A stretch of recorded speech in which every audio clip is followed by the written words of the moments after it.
Les 8 portes sont des points de libération du chakra, dispersés à travers le corps d'un shinobi. Le shinobi capable de les ouvrir peut déployer une puissance et une rapidité incomparables, mais peut subir de gros dégâts en retour. La première porte, la porte initiale, libère le contrôle du cerveau sur les muscles et permet d'utiliser tout le potentiel du corps humain, ce qui donne accès à la technique du lotus recto, une technique interdite qui inflige de gros dégâts au corps humain.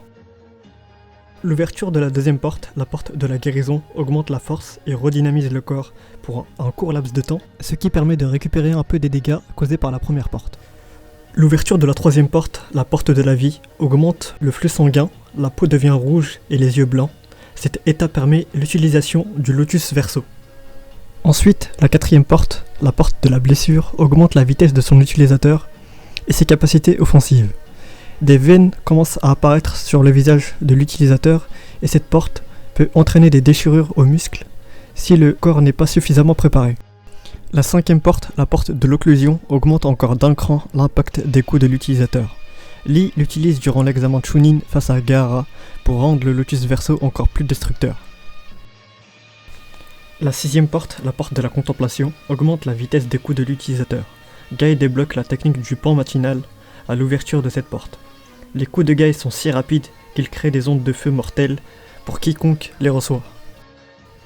Passons à l'avant-dernière porte, la porte de l'extase. L'ouverture de cette porte permet à Guy d'utiliser une technique à longue portée, le tigre du midi.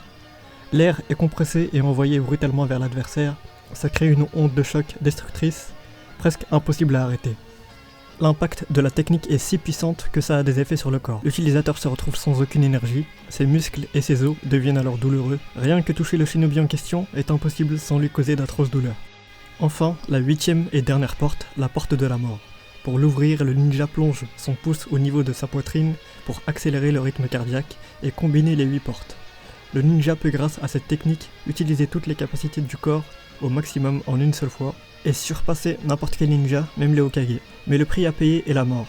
L'utilisateur dégage une aura rouge qui est due au sang dégagé par le corps.